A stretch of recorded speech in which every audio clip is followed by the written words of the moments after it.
What we were going to do is sort of start off. Nancy was going to kind of kick things off and introduce what we'll kind of talk about today and some of the reasoning behind what I'll present.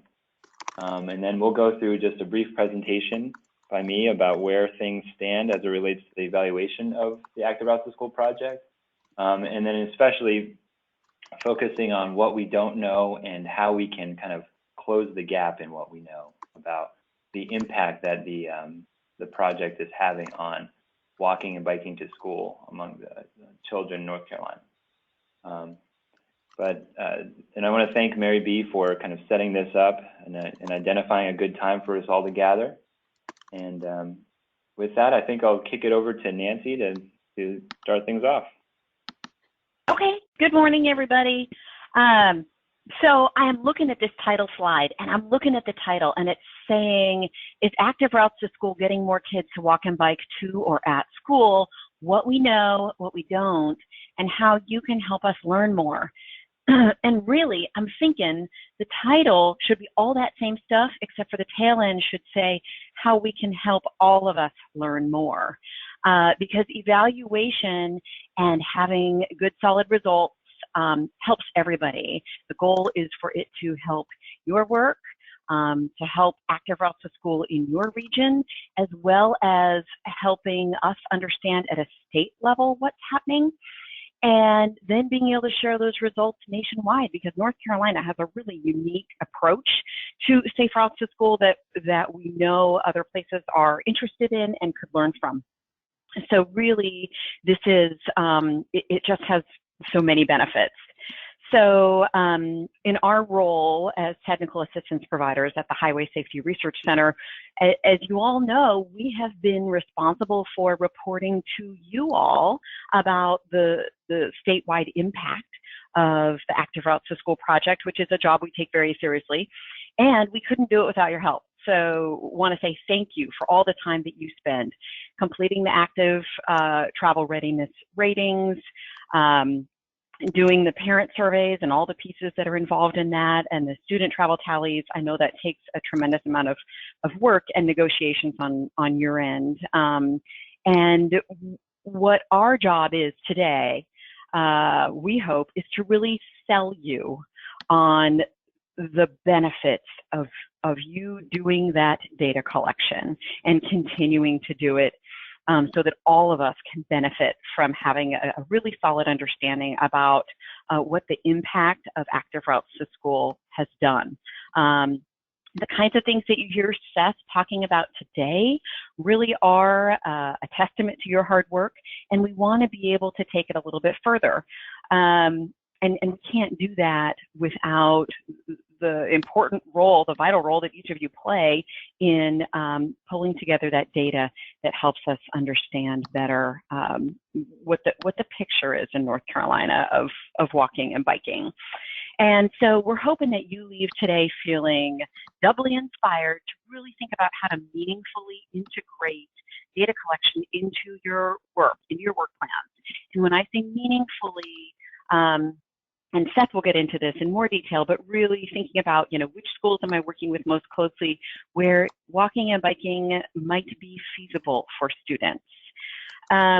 So in my closing pitch, gang, if today you were interested in what we had to share and you think it's going to be valuable for you and your community partners, and you're excited about it and you want to go back and share more, or you're not interested and you wish we were able to give you more details and more nuance, or that the results were perhaps a little different, well, those are reasons that you would want to think about how to strategically include more data collection, gang.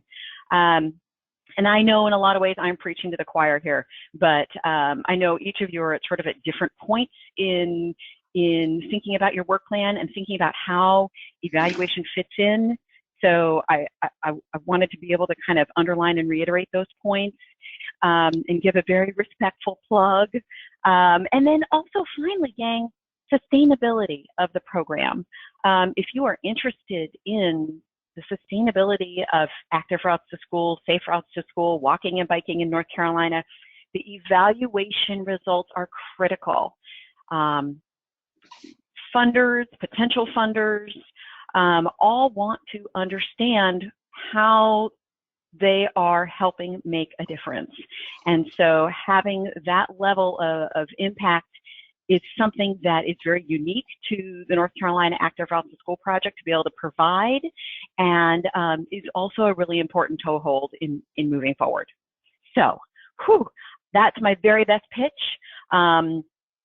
Now, the big reveal, Seth is going to share with you all the things that we've been able to learn thanks to you, and also dig into more detail about, like, what does this mean for us moving forward? And there will be discussion time too to talk through some of the challenges that I know y'all encounter with data collection. Okay, Seth, does that sound right? It sounds exactly right. Yeah. Thank you for that, Nancy. Right. Appreciate that. Yeah, exactly. To echo what Nancy was saying, this really is all of what I'll present now is possible because of you. I mean, literally every data point is made possible by either you directly putting it in there or working with the schools to help them collect data that can then be shared, aggregated, and displayed for evaluation purposes. So the title does kind of say it all, and to Nancy's point, it is true. The last part here is to help us all learn more. Certainly, it's not just, it is more of the collective us. We certainly hope that the evaluation, and we do believe that the evaluation is beneficial to everybody, helping us learn what's working, what's not, what we need to change, if anything, things of that nature. But without further ado, I'm just going to go through.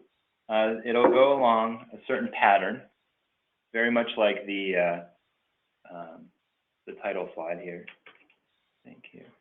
So what lies ahead is basically what we know, and this comes from, again, you working with the schools to encourage them to register their Walk and Bike to School Day events, the parent surveys and travel tallies that you help the schools collect, as well as your ratings of the schools each quarter, just like you did just recently, according to their active travel readiness. Then we'll just sort of briefly review what we still do not know. So we know quite a bit, but we still don't know some fundamental things about the impact of active routes to school. And then again, how you can help all of us learn more. So first, drum roll, what we know. The first one is really compelling. You may have seen this before. We sort of used this a couple of places, but if you look at 2013, it's kind of a really important year because it sort of matched what we had seen the last decade or so in North Carolina. It followed this pattern. About 85 schools every year, contributed or participated in Walk to School Day. And as you can see, they were concentrated in the Triangle region, Charlotte, Mecklenburg, with a scattering of them in the mountains and along the coast, and then the coastal plains area. But this is before Active Routes to School. Once we get to Active Routes to School, we start to see this fill out more, start to become more representative of North Carolina. And one of the things that's not shown here, but one of the really heartening things is that these schools are very much representing schools in North Carolina according to how rural or urban they are, as well as how, where they are along the kind of socioeconomic spectrum. So are they lower income? Do they have students of color? Things like that. So we're starting to see them resembling much more along the lines of what the student population looks like in North Carolina. Another way to look at this is a graph and just showing the remarkable growth of Walk and Bike to School Day. We're projecting 392 events this year in North Carolina. Prove us right, or maybe prove us wrong by going in even higher than that. All right, let's see if we can show South Carolina what's up. This shows us where parent surveys and travel tallies come from by region. If you look at the bottom there, you have the active routes regions. You can probably see a little bit of a pattern here, especially as it relates to the travel tallies. One region in particular, Mary, is really has a lot of schools that are collecting data. Just to give you a sense of the breadth of where we're getting data from, which I think actually will reflect in also the results that I'll show. We'll see a lot of the results are sort of heavily weighted towards the mountains there. So briefly, the results that we're seeing, just as a summary, is that thus far we have 81 schools that collected parent surveys, 106 schools that collected travel tallies. That's what we have in our data system right now. And when you look at these across the board and over time, you see about between 2 and 4% of students were walking to or from school. And about half to 1% were biking, home in school. And this is sort of consistent with what we had seen in that CHAMPS data, which was more representative of schools in North Carolina. But keep these numbers in mind because the next thing is pretty interesting, I think at least. If you look at schools that collected data over time, so these are travel tally collecting. They collected a baseline, the fall 2015, and then in 2016. You see a number a lot lower than what we had seen earlier there, half to 1.5% of students walking to from school, and then virtually no students biking to from school. So the takeaway here is fewer students walking by school at these 37 schools than all 106, which means, right, that those schools that collected over time had actually fewer kids walking and biking. So it was sort of interesting. We start wondering, could they even get to the point where they could increase walking and biking? Are they really rural? Will our kids not live near school? Things like that. So gets us thinking a little bit about, are these the schools that we really want to be kind of targeting with the data collection to see about the impact? But we still have some promising findings like the ones I'll share here. Based upon the FormStack results that Mary B. and Sam Thompson, the evaluator there at DPH, gracefully gave us, we were able to link up with some schools, 38 schools to be exact, that had collected tallies over time, over 2 time periods in this case, and link those up with some interventions. So this one intervention or strategy, as you might call it in the FormStack, is walk to school day. If you look on the left, that is walking to school, and if you look on the right, that's walking home from school. On the left of the left, you'll see that there are some schools that had no walk to school day event registered in 2015 and none in 2016. For those sort of walking sort of flatlined or even decreased a little bit, you see kind of a busing pattern go down, but also driving to school go up. But if you look on the right and say before and after walk to school day, you see this spike in walking. And this is controlling for the season that the tallies were collected in too. So this is a real impact that we had seen.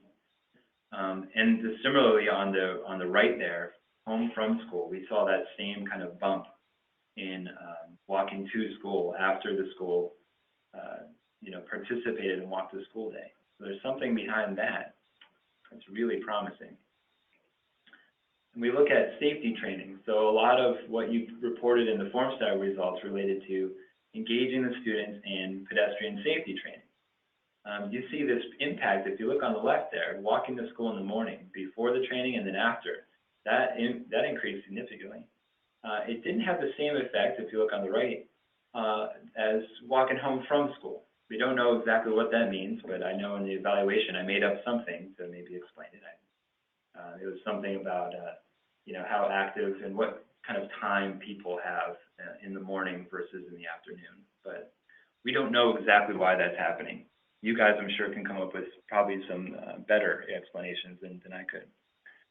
But this is what we're seeing. Walk to school day had an impact both across walking in to and from school, and then you had like this safety training participation. There was a bump for sure after the training in the morning, walking to school.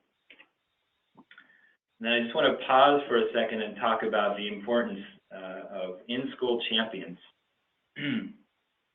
So on the FormStack, you might remember how you are asked about, does this school have an in-school champion, someone who really gets behind walking and biking to school and influences others to get involved? those schools that have these champions, the students that attended these schools, all else equal, were 50% more likely to walk to school and 2 times more likely to walk home from school. A lot of these students, it looks like from the modeling results, a lot of these would have been driven from school otherwise, because what we had seen was this trade-off between walking and driving to school, not busing.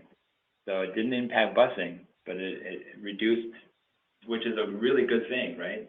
We talk about congestion in the school campus, things like that. It's pretty amazing when you had champions there. You had sort of this switching from having been driven to not walking. And then the last one is we had seen this sort of synergy between champions and walk to school day. And I bet that probably happens a lot where you have a champion and that therefore they get involved in walk to school day. But these students that attended those schools with a champion and did walk to school day, they were 10 times more likely to walk to school. This is fascinating stuff. And all thanks to you for helping schools collect this information. Now, as it relates to schools' active travel readiness, so this is basically the mean score. This adjusts for season, and it adjusts also for how rural, how the school level income, things like that. And we had seen that the mean score has sort of increased over time and flatlined somewhere around the fall of 2015. And you see the error bars there as well in terms of the patterns of ratings and stuff. There seems to be a little bit of a seasonal variation, a little bit lower scores sometimes in the winter months, and that might be just related to the school's level of activity when it's really cold out. But one of the things George and I were talking about the other day, says that George was saying at some point, what do we have here? I'm going to see what George is saying to us. George is weighing in saying at some point we can dive deeper into the idea that walk and bike to school programs with champions reduce the amount of car riding as opposed to bus riding. And that's a question he's posing. He'd like to have something in writing on that to understand it well enough to talk with principals about it.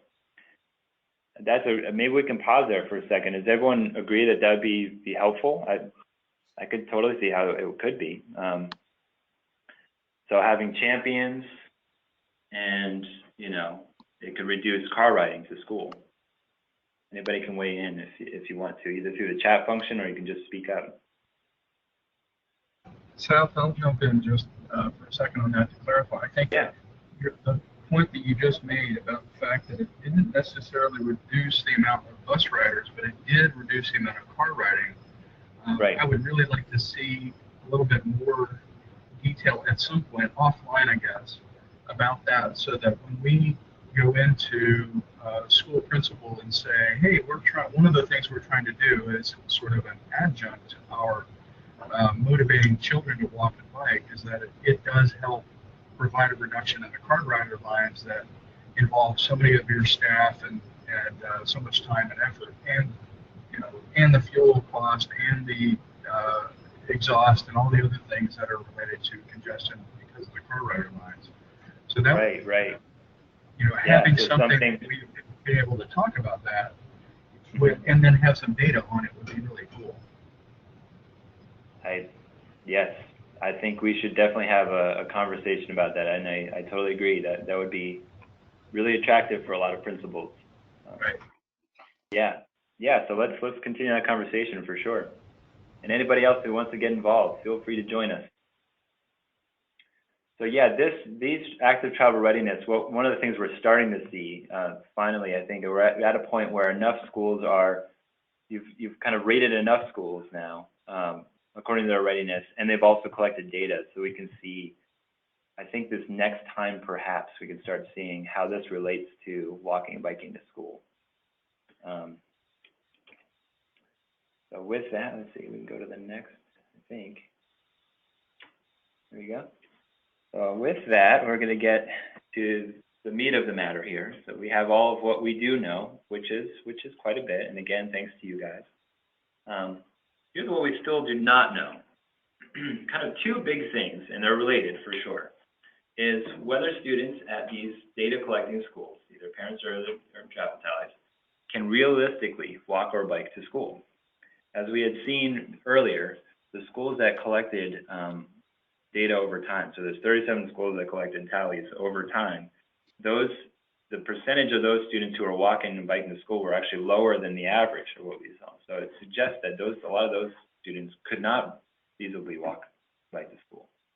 So we don't know whether or not, but we get this sense in talking with some of you that you and your partners probably have some idea of which schools could potentially increase walking and biking to school. And therefore, because we don't know, which schools are sort of theoretically walkable schools, if you want to call them that, whether more K through 8 students are walking or biking to or at school. We just don't have a good sense of that right now over time. And part of the reason is when you look at the travel tally, you saw that kind of depressed walking and biking rates. But then on the parent survey, we have new schools in there, which is wonderful to have schools interested in collecting data and understanding the results. We had no school that actually we had gotten data from in 2016 that had collected it before. So what that means is that we're not able to track the same schools over time. So we're not able to use the parent survey right now, not quite yet, to look at trends in school travel, if that makes sense. So what this all means is relating to how you can help us all learn more about. And one main way, with some suggestions about this, is to identify and work with schools where it is theoretically feasible to walk or bike to school, to collect school travel mode information. And some of the ways from you and from others around the country we learned effective ways are to really frame evaluation as one of the E's of effective and comprehensive programs. Right? We often talk about evaluation as the forgotten E. You have all these activities that are going on, but we don't really have a sense of, is it actually doing what we would like it to do, which is increase walking and biking. Right? And then assess whether school admin, and you guys are gifted at this, working with the schools, and you know pretty readily and immediately whether or not they are interested. And learning more about what they're doing, is it resulting in more students walking and biking to school? I would imagine there's quite a few school administrators that would like to do that. And so this, evaluation helps understand whether all those trainings, all those walk to school and walking Wednesday programs, are those actually moving the needle? And you guys are at the forefront of that to help them understand that. So just sort of in closing regarding that, are the go-to resources is reacquainting yourself with the Safe Routes data collection system, which is saferoutesdata.org. And understand we've stepped through, each of us, you and I, took that lovely journey through the data system. That probably was a while ago for some of you, and you probably don't visit this site often. Probably doesn't, it's not right next to your news feed or anything, right? So it's just kind of a time to get reacquainted with that, see what's in there, and of course, if you have any questions while you do that, or if you would just like another kind of refresher on that, please feel free to get in touch with me, an alternative with colleagues Nancy, Colleen, or Stephen. Just by all means, we can walk through what it's like, and just so that it can help you and help us all learn more. And so with that, I would just like to kind of open it up. Thank you for listening to me babble on about this stuff. Let's get talking. Yeah, it looks like we have some chat here. So George, let's see. George. Yeah, George, by all means, if you want to speak to this, what you're talking about. So one of the things that was interesting to me is the background you provided on the fact that out of the 37 schools that have provided data year over year, the number of kids who were walking and biking regularly went down. And it caused me to start thinking about it in the context of your second question, what we don't know part of it. And my assumption is that, yeah, since it looks as though my region and Mary's region had a fairly high percentage of the year-over-year data collection, is that we're doing it as part of the systematic data collection efforts. In Mary's region, I can't remember if it's Buncombe or McDowell County that are collecting information from all the schools in the county. And in mine, it's the 11 schools and soon to be 12 schools in the REACH program. Some of those are clearly not, they don't have enough infrastructure in place to be able to walk or bike, at least more than 2 or 3 kids, at least in my case. And so they're not the best schools to be providing sort of the optimistic data. They're sort of the baseline data, and maybe it's just they don't have the latent demand for walking and biking to and from school, but a lot of those schools probably are very well ready for walk at schools programming. But there's not anything on the current survey or tally or any sort of data collection method to be able to address that. I think that's just one of those things about transferring national Safe Routes kind of programmatic evaluation and data collection methodology to our Active Routes to School program, where walking at school strategies are pretty important. So I don't know that it necessarily means anything bad that we don't have that information, but it's just maybe we need to have an additional level of data collection for evaluation that addresses walk at school programming and latent demand for that. That's a really good point, George. I think you're right. There are a lot of schools that don't have the conditions to walk to school.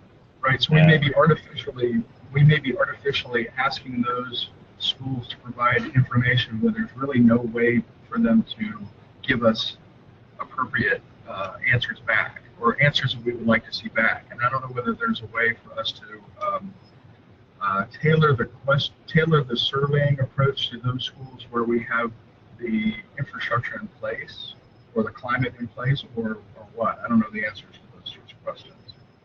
Right. Yeah. Those are great points, George. I think regarding your one about walk at school, I think you do capture some of that on the monthly reporting for the form stack, if I'm not mistaken. Yes, that is right. Right.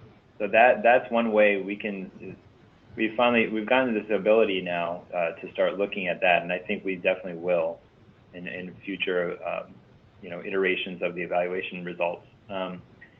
The other one is more, I guess, more of an art than a science. It's more of a just sort of tapping into the people, the partners in your community, understanding which schools. I'm sure there are some in your region that are able to walk to school that would be interested. And again, it could be 1, 2, just a few. But that those schools sort of are privileged for the data collection, and then maybe for the other schools, you walk at school, you work on that, and then you capture that in the form stack. So then we get a sense. Because basically at the end of the day, the main goal of the program, right, is to get more students walking, biking to school, safely to school. This is sort of an add-on with, understanding the context of North Carolina schools. Walking at school is also important. I think sort of secondarily, there's just, I think, doing that kind of dual approach of focusing the tallies and surveys on schools where it is possible to walk to school, walk or bike, and then focusing the form stack on walk at school programs and any other, all the other activities that you have to report.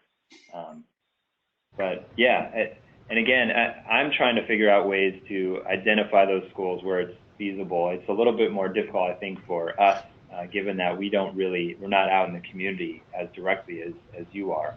But do you get a sense, and this is an open-end question for everybody, that you would have a sense of which schools it is feasible to walk or bike to school?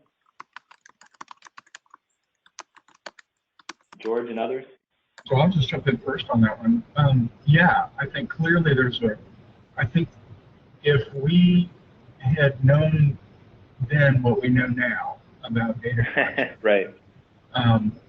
Again, Active Roots is somewhat of a pilot project because we're doing something different, something more expanded than your typical Safe Routes to School program where it's just walking and biking to school. I think that if we had known then that we would be seeing data collection reflected in lots of different schools that were or maybe were not ready to be able to implement that, we could have tailored the data collection ask to say, okay, only do data collection in the form of parent surveys and student travel tallies where there's a possibility for kids to be able to do the activity, walk and bike to school on a reasonable basis. And don't spend so much time trying to collect data in those two forms at schools where it really just isn't reasonable, at least at this time. Right. But I think we could clearly, at least most of us probably can clearly make that call and say, okay, for Leah's region, for example, yes, I have X, Y, and Z schools that can do it and are doing it and could do more of it. But I have lots of schools across my region where there's not really a good reason to do a parent survey about walking and biking to school when every kid lives 20 miles away. Right, precisely. I think you hit the nail on the head, George. Yeah. Leah was saying, yes, she has a fairly good understanding. And Leah, you can also speak if you'd like to. But you basically are saying that you have a good understanding of those schools that could walk or bike to school. Yeah. Yes, and I think kind of like George and Mary's situation, and at first we were like, well, we'll do data collection where any school will say yes, and then right. realize after reading some of the results, and then in particular the parent comments, and then really thinking about the purpose of the data collection, it was not appropriate, and most of the administrators saw that as well. But they were willing to, buy into the program as much as possible. And now, so I've tried to focus most of my data collection in Dare County, and they've been doing it, encouraging all the schools to do it. And I almost feel like I need to have another conversation with them about narrowing it down even more to just a couple of schools, because some of them it's not feasible. And I think it frustrates them that the district tells them to collect the data. Versus just focusing on it, like I'm thinking of 3 or 4 schools in particular versus all 8 of the schools collecting the data. Right. It's definitely a more targeted approach. It sounds like it's like 2 sort of broad criteria. Like, is it at all possible for kids to walk and bike to school here? 1, and 2, is there any interest in learning about that and in assessing that, the walking and biking rates and just kind of school travel patterns in general. Like a lot of schools I know want to know how many kids ride the bus, how many kids are driven, how many kids maybe carpool, that sort of thing. So, Seth, here's something that's interesting, and I've been trying to figure out how to deal with this. Dick Winters in Charlotte-Mecklenburg is collecting data as much as he can directly from the schools on what the complete travel mode breakdown is. So walking, biking, car riders, bus riders. We don't have, he's not doing it in the form of the student travel tally. He's just asking the school admins. We're kind of trying to deal with it so that it's done on the same day or within the same week as CMS does their bus rider numbers. So I think it's the 3rd Thursday in October or something, like whatever that date is. Mm-hmm. Is that something that there's a way for us to get that information for me to get that information to you, so that if in one particular district it could be helpful to you? Maybe that's an offline question. Maybe Nick and I get with you on the phone. Yeah, well, by all means, we can have a conversation about that. The only consideration with asking school admin for mode data is that there's a couple of studies that have shown that they tend to overestimate not all of them, but on average, they tend to overestimate the number of car riders. Okay. I think it's just this general sense of when you see a really congested school campus with cars queuing and things, they take up a lot more space and they're just more obvious, and so people just generally inflate their estimate. Well, one of the things we're trying to deal with, maybe to cut down on that, but we didn't really think about it in those terms, was to use the number of bus riders, because that is accurate or close. Then have the admins count up the number of daily walkers and riders and whatnot. Yeah. And then by default, everything else would be car rider, because we don't really have any way of figuring out like what number are carpooling or whatever. But figuring out the bus riders and walker bike riders or whatever would leave everybody else. That might help. Yeah, I mean, so, Mr. can work with. So George. Oh, okay. This is Mary B. Yeah. I don't know if CMS does this, but I know the Wake County schools do it. Every car rider is issued a number. Yes. And you have to have the number, so they have a pretty good idea of how many car riders they have. That's right. Exactly right. Okay. All right. So basically you're saying, like, you have a general, how many kids came to school today, this many kids, rode in a car, this many in a bus, and then we can assume that pretty much the rest walked or biked? Is that? You can kind of cut it either way. You can cut it with the bus riders being accurate, the car riders being relatively accurate, and the walkers and riders, somebody actually has to count. Or you can subtract, however you want to do it.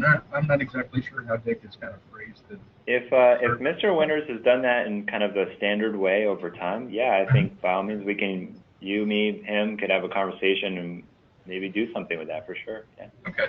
And then something like that methodology might be actually pretty good for schools that are, they don't just kind of let the kids go however they want to go. I think that would be something like if you have a school in the middle of a county rural area somewhere, and I have one school, it's a middle school of 1,000 kids or more, and they have like 92% of their students ride buses. So that's pretty easy. They have like one or two kids that are walking, 92% are riding buses, and the assumption is that everybody else is riding cars. So, Right. Oh, interesting. Oh, that was another thing about. Could I throw? Yes. I just had one other question that you probably know the answer to, but I also wonder about whether, and certainly I've heard this from some schools, that they really sort of encourage, promote, remind families when it is bus rider count week, because those numbers and the funding that comes from those numbers is important to that school. So might that actually bias the numbers that we see and inflate them a little bit towards bus riding, or would that not be the case? Yes, I think you're totally onto something there. Yeah, that generally is. They definitely see an inflation in busing. We see it actually in the national data, and right around the time where a lot of states are doing those bus counts, we see a big increase in busing. Yeah, so I guess it might involve something like a conversation with the admin about, would most of those kids be driven, or, what is taking away from what sort of thing? I would wager that most of those kids would have been driven otherwise, but I don't know. It is sort of an atypical day, but if they do that every year around that time, we can kind of adjust for that, I guess.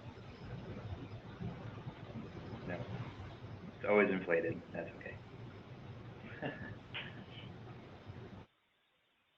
But this is good. This is, trying to find creative ways of actually capturing what's happening at schools. I like that.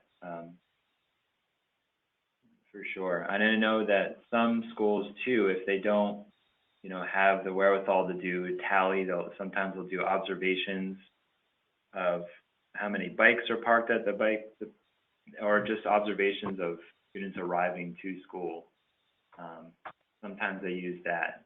We have found that the travel tally, in terms of really getting a good snapshot of where the school travel patterns, that is a very reliable method and definitely recommended, sort of a gold standard.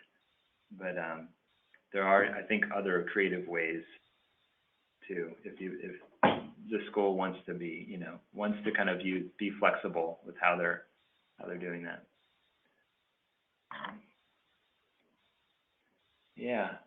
So anybody else have questions or comments? Want to weigh in on anything we've talked about?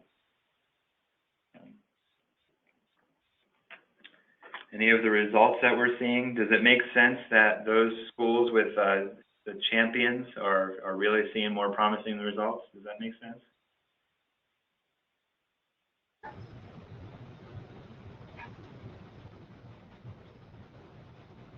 We got Leah saying yes. Yes. Yes. Yeah, you want to tell us a little more about what? Leah? Or Daisha is saying yes, it does make sense. So Daisha, why does it make sense? What do you think happens when you have like an in-school champion? Hello. Hi there. Hi.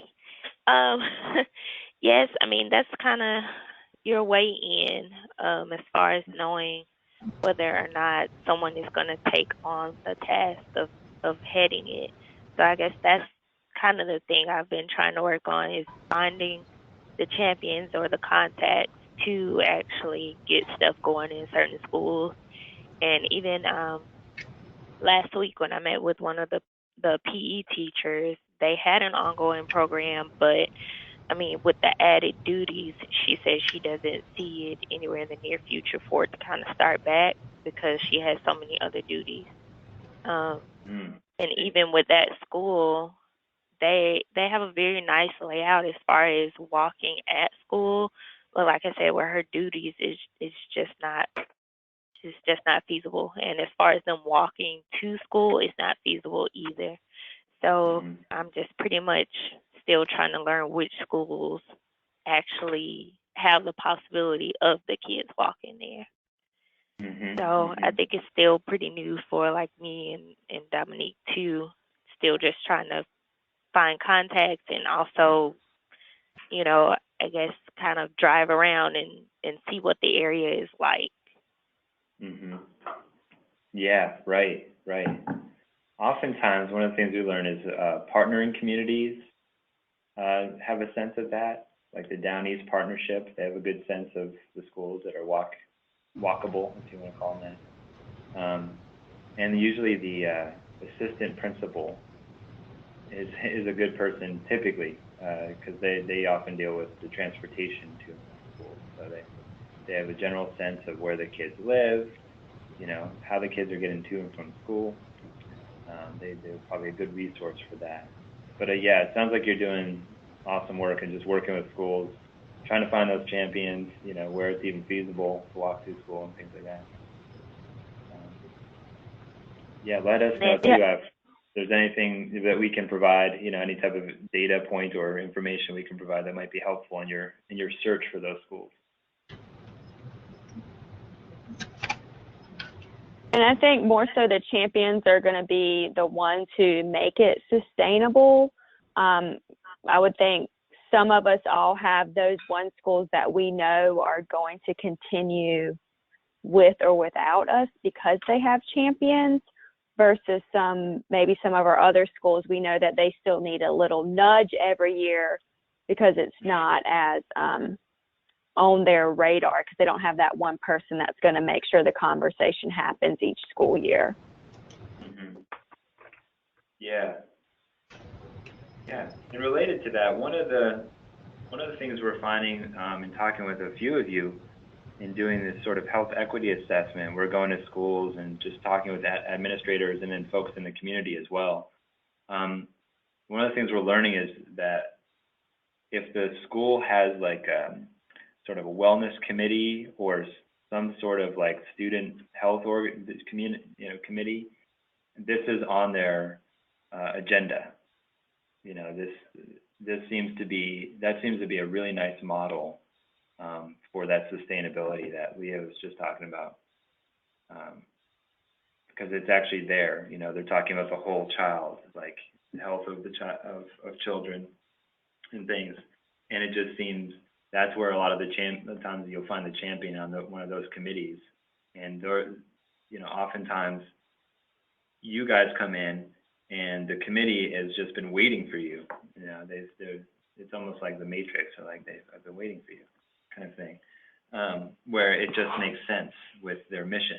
You know, do you guys find that there are committees within the schools that active routes and walking and biking to school, at school, is sort of just consistent with their mission, and they take it and run with it?